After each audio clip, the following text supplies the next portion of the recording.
राजधानी दिल्ली में राहुल गांधी ने आज मजदूरों से मुलाकात की है और उनका हालचाल जाना है। दिल्ली में सुखदेव विहार फ्लाईओवर के पास जमीन पर बैठकर राहुल गांधी ने मजदूरों से बातचीत की। इसके बाद राहुल गांधी ने अपने पार्टी कार्यकर्ताओं से इन मजदूरों को घर तक छोड़ने को भी कहा है। राहुल गांधी के जाने के बाद कार्यकर्ताओं ने मजदूरों को गाड़ी में बिठाकर निश्चित जगह तक छोड़ा भी है। इस वक्त की बड़ी खबर, सड़क किनारे जमीन पर बैठकर मजदूरों से राहुल गांधी ने बातचीत की। सोशल डिस्टेंसिंग का उनकी ओर से ख्याल रखा गया। आप देखिए, उसके बाद कांग्रेस के कार्यकर्ताओं ने कुछ मजदूरों को उनके गंतव्य स्थान तक पहुंचा भी है। कार्यकर्ताओं से घर वापसी का इंतजाम किया। ये तस्वीरें आपको दिखा रहे हैं। बाकायदा चेहरे पर मास्क लगाकर जमीन पर बैठकर दिल्ली के सुखदेव विहार की ये तस्वीर है, जहां पर राहुल गांधी तमाम जो मजदूर बैठे हुए हैं, कुछ महिलाएं भी आपको टीवी स्क्रीन पर दिखाई दे रही हैं, उन सभी से बातचीत करते हुए, उनका हालचाल जानते हुए और उसके बाद अपने कांग्रेस के कार्यकर्ताओं से ये कहा कि इन सभी को उनके गंतव्य स्थान तक छोड़कर आइए। जिसके बाद उनके कार्यकर्ताओं की ओर से कुछ मजदूरों को मदद भी की गई, घर वापस भिजवाया है राहुल गांधी ने। और उसी की ये तस्वीर आपको दिखा रहे हैं। आपको बता दें, इसके पहले आज राहुल ने जमकर मोदी सरकार पर निशाना भी साधा है। हालांकि उसके बाद संबित पात्रा ने जवाब दिया कि जो काम 70 साल में नहीं हुआ, वो हमने बीते 6 सालों में जब से मोदी सरकार आई है वो करके दिखा दिया। आरोप प्रत्यारोप का दौर जारी है, लेकिन इन सब के बीच ये तस्वीर राहुल गांधी की दिल्ली के सुखदेव विहार इलाके में पहुंचे। एक तरफ कोरोना का संक्रमण काल, दूसरी तरफ मजदूरों का पलायन लगातार जारी है और वहीं तीसरी तरफ ये तस्वीर जो सामने आई है। क्या बातचीत हुई है राहुल गांधी की मजदूरों के साथ, जरा सुनते हैं। राहुल गांधी जी ने कब आए थे राहुल गांधी? अभी आधे घंटे पहले। अच्छा, क्या क्या सामान मुहैया करवाया आप लोगों के लिए? ये गाड़ी बुकिंग करवाया। कहाँ से कहाँ तक जा रहे थे आप? ये हम हरियाणा से आए हैं यहाँ तक पैदल। अब ये हरियाणा का बॉर्डर पार करवाएंगे। हरियाणा बॉर्डर पार करवाएंगे। हाँ। आप घर तक छोड़ेंगे? हाँ, घर तक बोला खाने है। पीने की मुहैया सामान है इसके अंदर? हाँ। हरियाणा से आए हैं, झांसी जा रहे हैं, मऊरानीपुर जाना है हमको। तो यहाँ से आप पैदल आने, किसने आपकी मदद करी? बोला राहुल गांधी जी ने की मदद। क्या क्या मदद की आपकी उन्होंने? उन्होंने क्या कि आपको पैदल ले जाएंगे, खाने पीने की व्यवस्था की और बोल रहे थे कि आपको पैदल ले भेजेंगे। और कोई सामान भी दिया आपको उन्होंने? हाँ, खाने पीने के लिए कुछ भी? कुछ मजदूरों को मदद मिल गई, लेकिन बहुत बड़ी तादाद ऐसे मजदूरों की है जो घर जाने के लिए निकले हुए हैं। कुछ ऐसे भी मजदूर थे जो घर जाने के लिए निकले थे, मगर वो रास्ता ही खो गया जिस रास्ते पर उनका गांव था। औरैया में बेबस मजदूर बेमौत मारे गए। किसी ने नहीं सोचा था कि जिन सांसों को बचाने के लिए वो अपने घर वापस जा रहे हैं, रास्ते में वही सांसें बिखर जाएंगी। औरैया में दहलाने वाले सड़क हादसे में 24 मजदूरों की मौत हो गई, जबकि 15 से ज्यादा गंभीर रूप से घायल हैं और अपनी जिंदगी के लिए संघर्ष कर रहे हैं।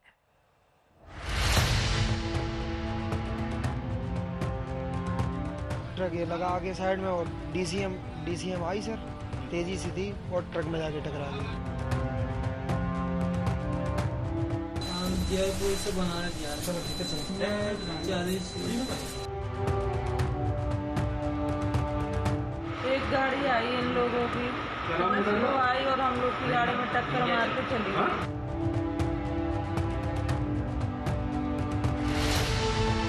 लहू में लिपटी हुई रोटियां, शवों पर पड़ी बोरियां, गृहस्थी की गठरियां, बिखरे हुए सामान और मौत के लिहाफ में लिपटे हुए इंसान।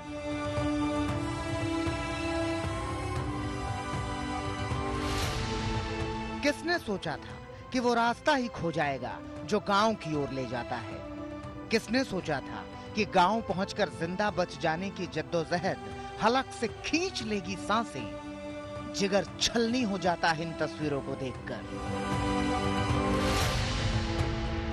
औरैया की तस्वीरें हैं ये। सुबह होने वाली थी, वक्त करीब 3 बजे के आसपास का। इसी ढाबे पर करीब 60 से 70 लोग इस ट्रक में सवार थे। ट्रक का ड्राइवर ढाबे पर कुछ खाने पीने उतरा था।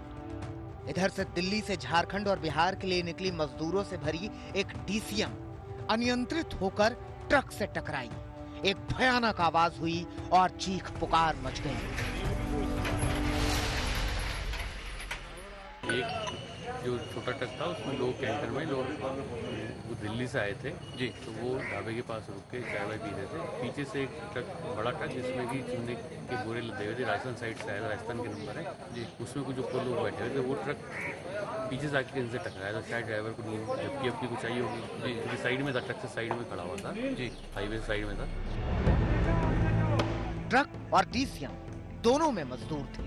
एक में चूने की बोरियां भी थी। सामान और शव दोनों साथ साथ बिखर गए। चंद जो है कपड़े ये बता रहे हैं कि कैसे छोटी मोटी गृहस्थी और कुछ खाने पीने का सामान लेकर के मजदूर निकले थे कि लॉकडाउन के दौरान जो तकलीफ झेल रहे हैं वो शायद तकलीफें उनकी कम हों क्योंकि वो अपने घरों में पहुंच जाएं, लेकिन ये हुआ नहीं और ये रोटियां यहीं सड़क पर बिखरी रह गईं। 24 लोग तो जगह पर ही मौत की आगोश में समा गए थे। 15 लोग बुरी तरह घायल थे। तुरंत ही इन्हें सैफई के पीजीआई अस्पताल में पहुंचाया गया। 24 लोग तो ब्रॉड डेड आए हैं और 15 लोग रेफर हुए हैं और 22 लोग एडमिट हैं। अच्छा, ये लोग कहाँ के थे, कुछ जानकारी बताइए। ये राजस्थान से जा रहे थे, बिहार झारखंड की तरफ जा रहे थे। इतने भयानक हादसे ने उत्तर प्रदेश के अधिकारियों की नींद तोड़ दी। आनन फानन में अधिकारी मौके पर पहुंचे और फिर सवाल हुआ कि जब ट्रकों से मजदूरों के आने जाने पर पाबंदी थी तो ट्रक उत्तर प्रदेश की सीमाओं में घुसे कैसे? एडीजी आगरा जोन और आईजी आगरा जोन से स्पष्टीकरण मांगा गया। आगरा मथुरा बॉर्डर से संबंधित थाना अध्यक्षों को सस्पेंड भी कर दिया गया। सीएम योगी आदित्यनाथ ने भी मृतकों के परिवार को 2-2 लाख रुपए और घायलों को 50,000 रुपए मुआवजा देने का ऐलान किया है। मगर मुआवजे से कैसे लौटेगा वो इंतजार जो इन मजदूरों के पिता कर रहे थे, परिवार कर रहा था, बीवी बच्चे कर रहे थे। साबिर के साथ शिवेंद्र श्रीवास्तव और आज तक। ये जख्म किसी मुआवजे से तो नहीं भर पाएंगे। वैसे तो मजदूरों के पलायन पर पहले ही राजनीति तेज थी, लेकिन औरैया की घटना के बाद ये धधकने लगी। कांग्रेस, बीएसपी और समाजवादी पार्टी ने योगी सरकार को घेरा। अखिलेश यादव ने इस हादसे को हत्या तक बता दिया।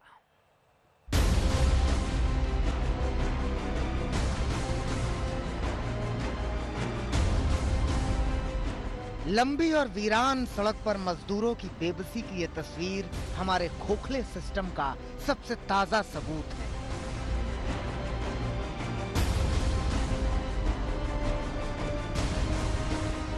ट्रेन चल रही है, बस भी चल रही है, मजदूरों को घर पहुंचाया जा रहा है। सरकारी लाख दावा करे, लेकिन सच ये है कि मजदूर अब भी पैदल चलने को मजबूर है। विपक्ष मजदूरों के पलायन को सरकार की बड़ी नाकामी बता रहा है।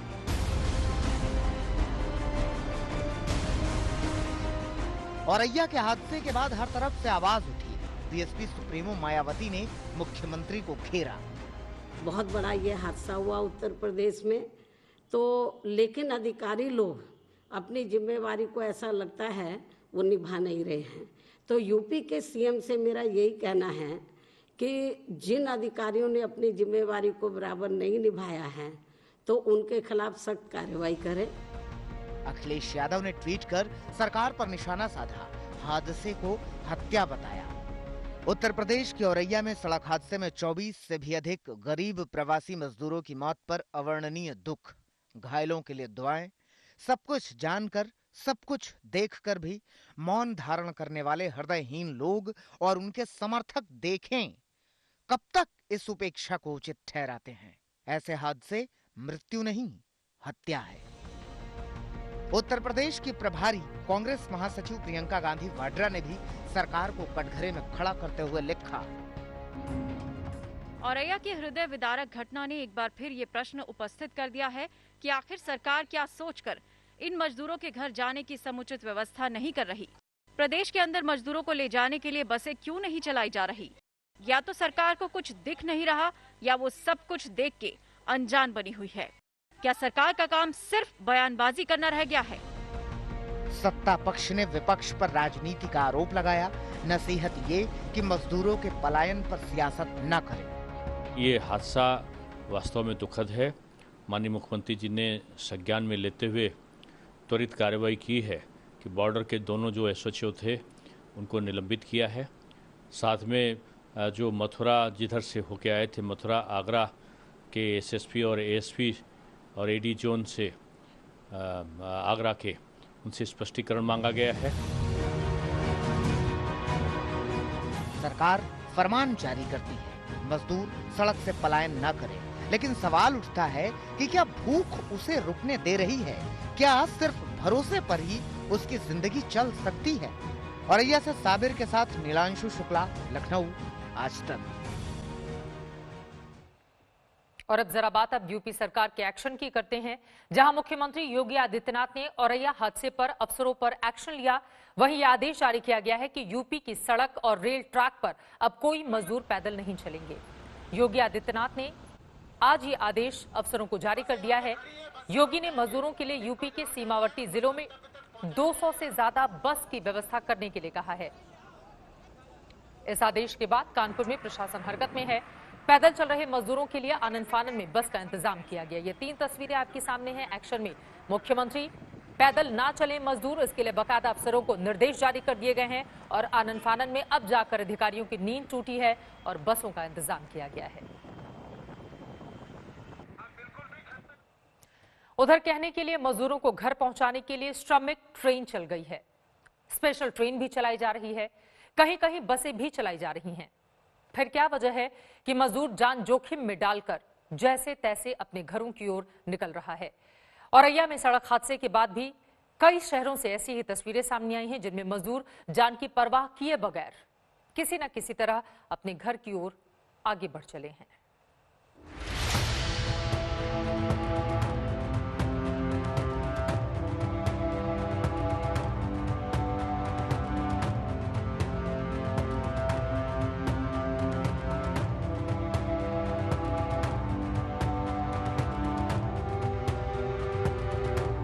मजदूर घर जाने के लिए बेताब हैं। वो पहुंचना चाहते हैं अपने गांव किसी भी कीमत पर। उसे नहीं मालूम कि वो हादसे का शिकार होगा या रास्ते में उसे रोक लिया जाएगा, मगर आंखों में आकाश भर उम्मीद समेटे चल पड़ा है मजदूर। लेकिन इन तस्वीरों को देखने के बाद इतना तो कहा जा सकता है कि सरकारें किसी तरह का कोई सबक लेना नहीं चाहती। देखिए ना, अलग अलग जगहों से ट्रकों में ऐसे ही सवार होकर निकल रहे मजदूर। ये तस्वीरें जयपुर अजमेर के बीच नेशनल हाईवे की है। फिलहाल इस पूरे ट्रक में जो है वो सिर्फ और सिर्फ मजदूर जा रहे हैं, लगातार अपने घरों की ओर जा रहे हैं, क्योंकि लॉकडाउन के चलते जिंदगी ठप पड़ गई, कमाई का जरिया बंद हो गया, रोजगार रहा नहीं, खाने की दिक्कत हो गई, सरकारों ने मदद नहीं की और इसीलिए बेहाल मजबूर मजदूर आज अपने गांव जाने के लिए विवश है। ऐसी ही तस्वीरें भोपाल से भी आई हैं। देखिए, ट्रकों में सवार होकर निकले मजदूर किसी भी हाल में, किसी भी हालत में इन्हें सिर्फ घर पहुंचना है। बड़वानी में भी मजदूर जान जोखिम में डालकर सफर कर रहे हैं। मजदूरों की माने तो उन्हें घर पहुंचाने के लिए ट्रक वाले उनसे 3000 से 3500 रुपए वसूल रहे हैं। मतलब जान के संकट के साथ साथ पैसा भी खर्च हो रहा है, मगर ये गारंटी नहीं कि ये सही सलामत घर पहुंच ही जाएंगे। इधर मजदूर जैसे तैसे घर पहुंचना चाहते हैं, उधर सरकारें भी चाहती हैं कि मजदूर सही सलामत घर पहुंच जाए। इसी कड़ी में गौतम बुद्ध नगर से बिहार के लिए आज पहली श्रमिक एक्सप्रेस चली। गौतम बुद्ध नगर में रहने वाले 6000 श्रमिकों को बिहार ले जाने के लिए आज 4 ट्रेनों की व्यवस्था की गई है। पहली ट्रेन गौतम बुद्ध नगर के दादरी स्टेशन से चलने के लिए यहाँ पर तैयार है और आप देख सकते हैं कि इसमें 1500 यात्रियों को बाकायदा लेकर के यहाँ पर जा रहे हैं और सभी यात्रियों को सोशल डिस्टेंसिंग का पालन करने के लिए कहा गया है। मुरादाबाद से भी आज बिहार के लिए पहली श्रमिक एक्सप्रेस चली। जिन्हें श्रमिक एक्सप्रेस में जगह मिली, उन मजदूरों के चेहरे पर इसकी खुशी साफ तौर पर देखी जा सकती है। कोरोना का संकट बड़ा है, मगर मजदूरों को कोरोना से ज्यादा डर भूख से मर जाने का है। इसलिए मजदूर बगैर जान की परवाह किए अपने घरों की ओर निकल पड़े हैं। नोएडा से पुनीत शर्मा के साथ आज तक ब्यूरो। जिसे जो भी साधन मिला वो निकल पड़ा और जिसे कुछ नहीं मिला वो पैदल ही चल पड़ा। देश के अलग अलग हिस्सों से मजदूरों की ऐसी ही तस्वीरें सामने आ रही हैं। आगे बढ़ते हुए आपने अलग अलग तरह के तमाम खत पढ़े होंगे, चिट्ठियों को लेकर तरह तरह की कहानियां सुनी होंगी। मगर राजस्थान के भरतपुर में एक मजबूर मजदूर ने जो चिट्ठी लिखी है, उस चिट्ठी को अगर आप पढ़ेंगे तो दिल पसीज जाएगा। 51 शब्दों की चिट्ठी में मजदूर ने वो लिख दिया जो मजबूरी का जिंदा दस्तावेज बन गया है। ऐसा खत कभी किसी ने कभी किसी को नहीं लिखा होगा। 51 शब्दों की इस चिट्ठी में एक मजदूर का दर्द है, उसकी बेबसी है, उसकी तकलीफ है, उसकी टीस है, अपने बेटे को बचाने के लिए बाप की मजबूरी है और चोरी जैसे शब्द के लिए बहुत बड़ा अपराध बोध। कहने के लिए कहा जा सकता है कि यह सिर्फ एक चिट्ठी है, लेकिन यह चिट्ठी मजदूर के मजबूर हो जाने का जिंदा दस्तावेज है। यह चिट्ठी सरकारों को उनकी असलियत दिखाने वाला एक बहुत बड़ा आईना है। गलत कहते हैं लोग कि भावनाओं का भूचाल कागज पर नहीं उकेरा जा सकता।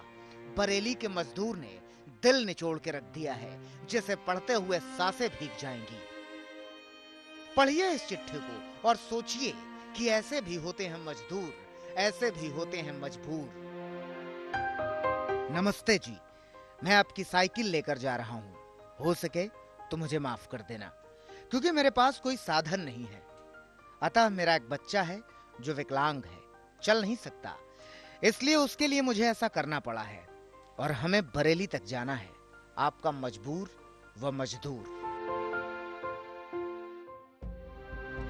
बरेली के मोहम्मद इकबाल भरतपुर में काम करते थे। बेटा दिव्यांग था, चल फिर नहीं सकता था। मोहम्मद इकबाल घर जाना चाहते थे, लेकिन कोई साधन नहीं था। मोहम्मद इकबाल मजबूर थे और वो इसी भरतपुर मथुरा मार्ग पर स्थित सहनावली गांव के साहब सिंह की साइकिल अपने साथ ले गए, लाचार बेटे को घर पहुंचाने के लिए। मगर जाते जाते उन्होंने जो लिखा, उसने साइकिल के मालिक को भी भावुक कर दिया। बेबसी और मजबूरी के ये वो किस्से हैं जो हर दौर में, हर जगह जब भी लिखे, पढ़े या सुने सुनाए जाएंगे तो दर्द से दोहरा करेंगे।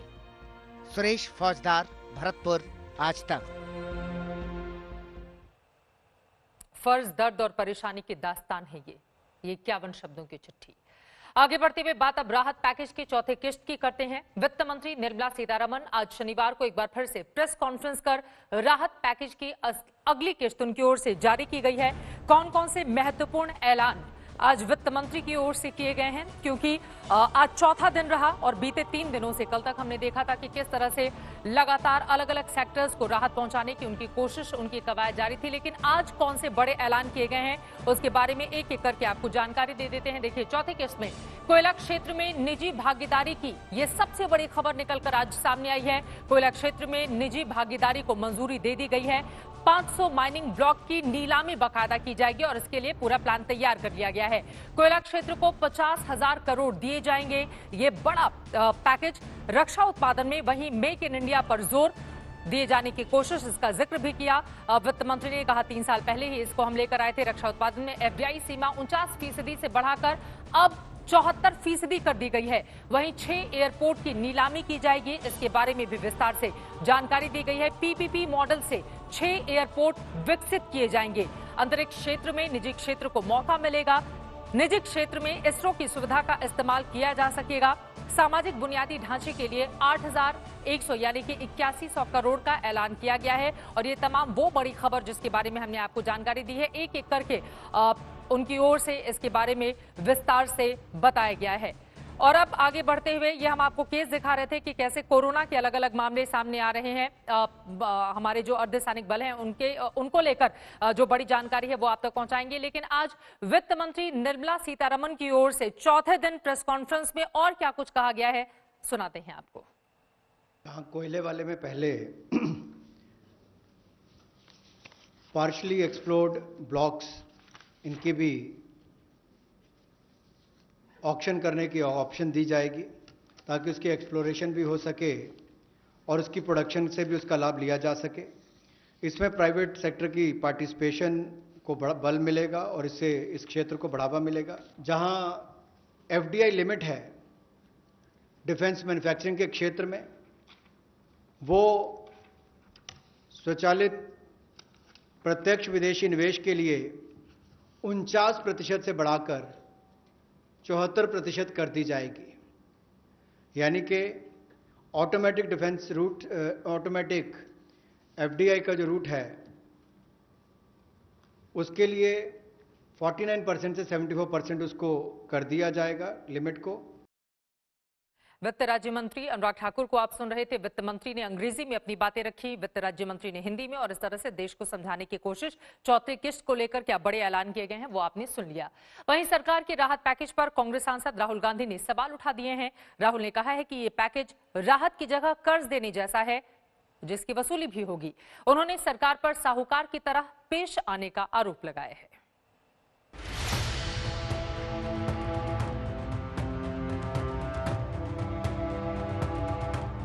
हताश, निराश और कोरोना के अभूतपूर्व संकट से जूझते देश के लिए 20 लाख करोड़ के आर्थिक पैकेज का ऐलान कर सरकार अपनी पीठ थपथपा रही है। वित्त मंत्री राहत की आज चौथी किश्त जारी कर चुकी है, पर विपक्ष अभी इस गणित पर आंखें तरेरे हुए है। खुद राहुल गांधी ने आज राहत पैकेज पर सवाल उठाए। आरोप ये कि इस पैकेज में राहत नहीं बल्कि कर्ज बांटा जा रहा है। सरकार दरअसल साहूकार की तरह पेश आ रही है। किसानों के जेब में, मजदूरों के जेब में, जो हमारे माइग्रेंट वर्कर चल रहे हैं, उनके जेब में एकदम पैसे डालने की जरूरत है। और मैं आज भी विनती करता हूं, सरकार से विनती करता हूं कि आप कर्ज जरूर दीजिए, मगर भारत माता को अपने बच्चों के लिए साहूकार का काम नहीं करना चाहिए। विपक्ष के लोग पूछ रहे हैं कैश कहां है, तो विपक्ष के लोगों को कैश की बहुत आदत है। हमारी सरकार टेक्नोलॉजी के माध्यम से सीधा बैंक अकाउंट में पहुंचाती है। मैं बड़े सम्मान के साथ राहुल जी को कहना चाहूंगा कि राहुल जी, जो काम 70 वर्षों में कांग्रेस पार्टी से नहीं हो पाया, वह काम मात्र 6 वर्षों में मोदी जी ने करके दिखाया है। करोड़ों लोगों के खाते तक पैसा पहुंचा है। सिर्फ आरोप नहीं, राहुल गांधी ने आज सरकार को नसीहत भी दी। सवाल ये कि कोरोना संकट से देश को उबारने के लिए शॉर्ट, मिड और लॉन्ग टर्म की नीति बनाई जानी चाहिए ताकि छोटे और मझोले व्यापारियों को मदद मिल सके। कांग्रेस की मांग है कि किसान और प्रवासी मजदूरों की जेब में सीधा पैसा पहुंचे। मनरेगा के तहत लोगों को 200 दिनों तक काम मिले। शहर और गांवों के मजदूरों के लिए अलग अलग योजनाएं होनी चाहिए। सबसे बड़ी जरूरत डिमांड सप्लाई को ठीक तरीके से लागू करने की है। इसके साथ ही लॉकडाउन को धीरे धीरे खोलने की जरूरत है। पूरा देश कठिनाई में है, लोग भूखे हैं, प्यासे हैं, सड़कों पे चल रहे हैं। माँ जो होती है वो बच्चे को कर्ज नहीं देती है। माँ जो होती है बच्चे को एकदम मदद करती है। बहुत सारे ऐसे राज्य हैं, चाहे राजस्थान है, चाहे छत्तीसगढ़ है, चाहे झारखंड है, चाहे वेस्ट बंगाल है और चाहे महाराष्ट्र है, ये सब प्रदेश जो हैं अपने यहाँ से मजदूरों के बाहर जाने और उन अपने यहाँ के लोगों को अपने देश प्रदेश में आने, इसको लेकर के अभी जिस तरह से त्वरित कार्रवाई करनी चाहिए वो नहीं कर पा रहे हैं और उसके कारण से लोग इम्पेशेंट हुए हैं। इम्पेशेंट होकर के लोग जो है वो घर से सड़क पर निकले। लेकिन अभी गरीब और बेसहारा लोगों को तुरंत राहत देने की जरूरत है। सरकार के आर्थिक पैकेज का अगर जमीन पर असर ना हो तो सारी घोषणाएं धरी रह जाएंगी। आनंद पटेल के साथ अशोक सिंघल, दिल्ली आज तक। कोरोना पर राजनीति भी जारी है, लेकिन इन सब के बीच ताजा आंकड़े हर दिन लगातार तेजी से बढ़ते चले जा रहे हैं। स्वास्थ्य मंत्रालय के आंकड़ों के मुताबिक देश में कुल केस करीब 86,000 के करीब जा पहुंचा है, जबकि मरने वालों का आंकड़ा 2,700 से ज्यादा हो चुका है और ठीक होने वालों की तादाद भी 30,000 के करीब जा पहुंची है। ये देश में कोरोना का ताजा अपडेट हम आपको दिखा रहे हैं कि इस वक्त पूरे हिंदुस्तान में स्थिति क्या है। वहीं अगर राज्यों की हम बात करें तो राज्यों के हिसाब से पहले नंबर पर महाराष्ट्र बना हुआ है। देखिए, देश में कोरोना का अपडेट अब 85,000 से ज्यादा कुल मामले, लेकिन महाराष्ट्र में 29,100 केस, ठीक होने वाली की तादाद 6,564 है, जबकि 1,068 लोगों की जान जा चुकी है। तमिलनाडु में 10,108 केस, 2,599 ठीक हुए हैं, 71 लोगों की मौत। गुजरात में 9,931 केस आए हैं और दिल्ली में देखिए 8,895 केस, 3,518 ठीक हुए हैं, 123 की मौत हुई है। राजस्थान में 4,000 से ज्यादा मामले सामने आए हैं। मध्य प्रदेश में 4,000 से ज्यादा मामले सामने आए हैं। 239 लोगों की जान गई है। यूपी में 4,000 से ज्यादा मामले सामने आए हैं और वहां पर भी मृतकों का आंकड़ा बढ़ता हुआ चला जा रहा है। जवानों की बात करें तो सुरक्षाकर्मी आईटीबीपी में कुल केस 151 सामने आए हैं, जो आईटीबीपी के लिए यकीनन चिंता का सबब इस वक्त बना हुआ है। जवानों पर कोरोना की मार कैसे बनी हुई है वो हम आपको दिखा रहे हैं। सीआरपीएफ, आईटीबीपी के बाद सीआरपीएफ का केस देखिए, यहां पर भी आंकड़े बढ़ते हुए 254, सीआईएसएफ में 118 केस, अब तक 118 केस सीआईएसएफ के, जबकि एसएसबी के 18 कुल केस अब तक कोरोना संक्रमित जवानों का ये बड़ा आंकड़ा है। जबकि बीएसएफ का 276 केस, जो अपने आप में चिंता पैदा करता है। एसएसजी का एक जवान कोरोना से संक्रमित हुआ है।